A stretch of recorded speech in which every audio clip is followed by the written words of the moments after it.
Euh, je m'étonne que tu n'aies pas mentionné dans les fondements enfin, du mouvement mormon, tout au moins dans ses manifestations, est-ce que c'est dans son fondement, est-ce que c'est dans les manifestations, c'est le rôle économique des Mormons, notamment dans la conquête de l'Ouest. Le Mormon Trail, hein, la piste Mormon, ils sont partis du Dakota, là, ils ont fait Montana, les deux Dakota, etc., jusqu'au Pacifique. Et donc toutes les villes minières, etc., qui ont fleuri à ce moment-là, qui sont venues ensuite des Ghost-Towns par quelques dizaines d'années après. Bon, les Mormons ont eu manifestement enfin, un rôle économique, peut-être pas en termes chiffrés de façon brève, mais en tant qu'inspiration de la façon d'être américain disons, dans l'optique croissanciste. Hein, c'est de là qu'ils sont, sont différents des Amish, je veux dire, qui font le contraire. Et c'est pour ça que je pensais que les Amish étaient une espèce de dérivé l'antithèse du mormonisme. Donc, est-ce que cette action des Mormons, bon, ils ont été aussi pionniers, je dirais, du risque physique. Hein. Bon, ils ont affronté les risques physiques de la conquête de l'Ouest. On peut également parler du rôle des Mormons dans la destruction des Indiens. Voilà, bon.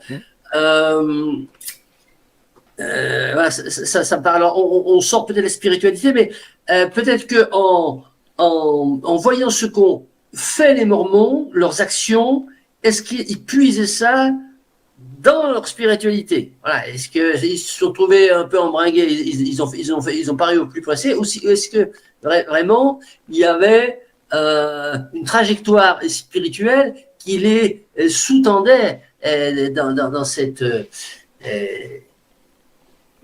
dans ce chemin. Voilà. Bon, règle. Alors, Peut-être pas du chiffre d'affaires chacun de ces spiritualités, parce que a priori les plus riches, c'est les témoins de Jéhovah.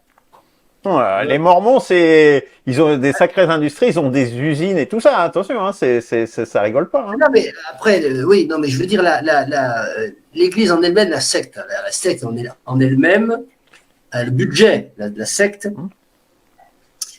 On peut peut-être en parler. Je sais pas, dans la mesure où on parle des spiritualités et qu'on va attaquer Moon, bon, je pense que après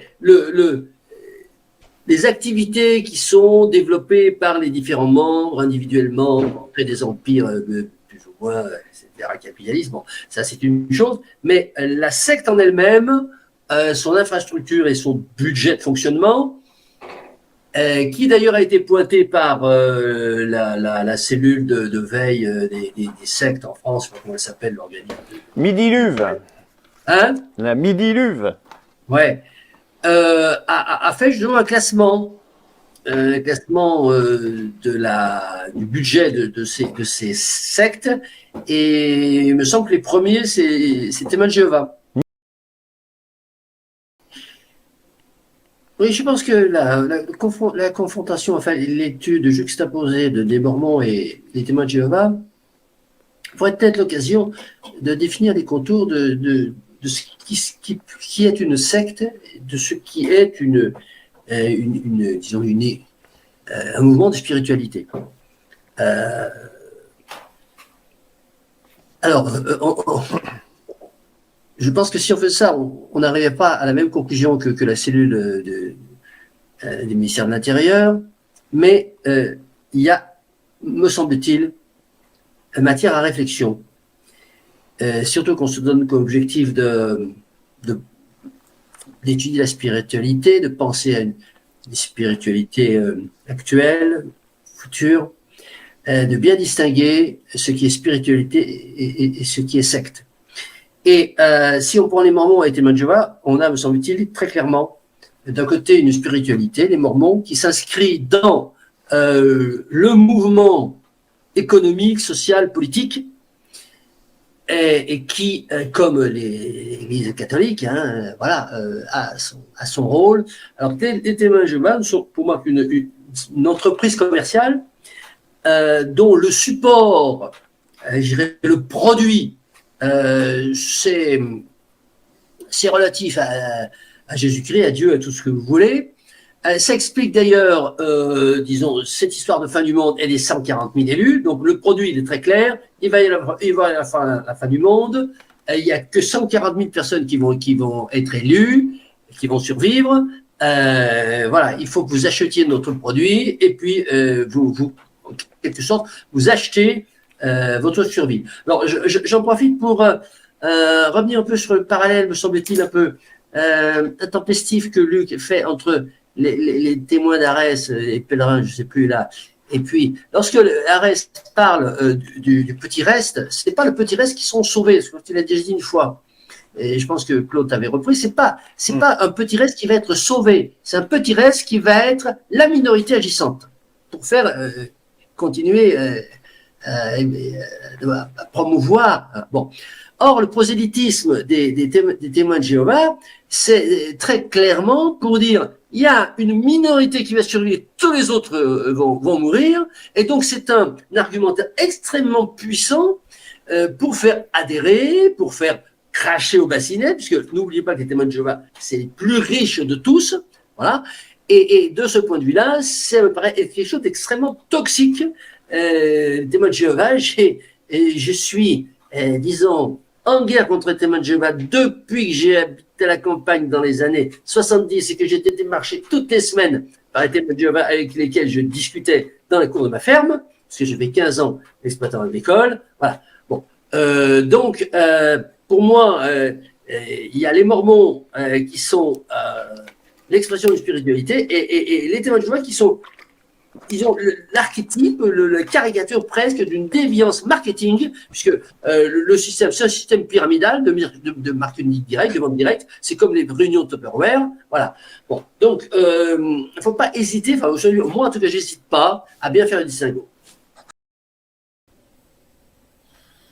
Oui, alors, on vrac toujours des questions, des ouvertures, hein.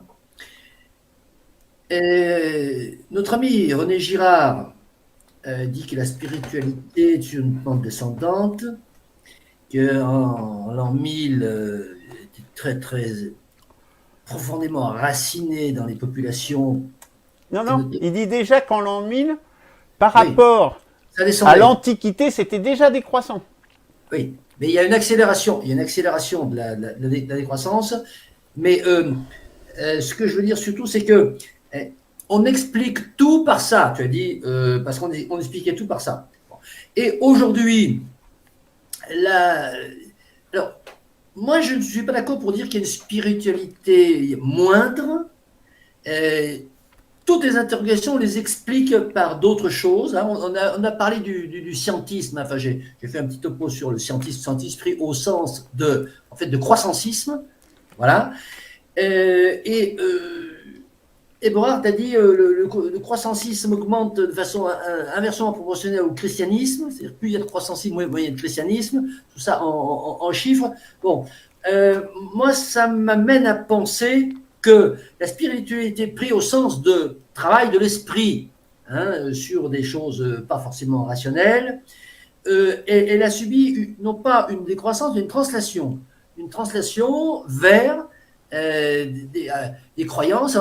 Alors et je me demande même, ça c'est des portes que j'ouvre, si on n'est pas, si il n'y a pas une possibilité de retour un peu au polythéisme, et je pense au réchauffement climatique. Alors, réchauffement climatique, qu'est-ce que c'est? C'est le dieu climat. Hein, c'est le Poséidon, les branleurs du sol, ou Jupiter, bref. Donc, il y a le dieu climat, il y a le dieu des animaux, hein, la biodiversité qui s'effondre. Voilà. Donc, cette translation qu'il y a eu arithmétiquement de croyance dans les évangiles, dans la croyance dans ce que dit le GIEC ou dans ce que disent les experts scientifiques, Quel est son avenir? Bon, son avenir, il est intimement lié à l'avenir de la croissance. C'est-à-dire que si la croissance continue, eh ben, on va avoir une augmentation toujours plus forte de gens qui croient à la croissance parce que la croissance explique les interrogations. Bon. Par contre, si la croissance s'effondre, ce que je pense, il va y avoir un vide, non pas un vide juridique. Bon, puisque dans le cadre du cercle spirituel, on ne travaille pas le juridique, mais il va y avoir un vide spirituel. Et comment va-t-il être comblé? Voilà. Alors, est-ce qu'il va être comblé par un regain de christianisme? Alors, Eberhard travaille à cela, puisqu'il est un prophète pour les temps qui viennent. Est-ce que c'est l'islam qui va tout balayer avec le brassage des populations, etc., etc. Je ne vais pas vous faire du Zemmour. Voilà. Ou bien, est-ce qu'on va aller vers un polythéisme, je dirais, matérialiste? C'est-à-dire que toutes les petites bricoles qui vont plus marcher, plus de fer, plus de zinc, plus d'hydrogène, bon, ben, ça va être le dieu de ceci, dieu de cela. Voilà. Bon, c'est des questions que je laisse totalement ouvertes, bien sûr, à défaut d'être des élucubrations.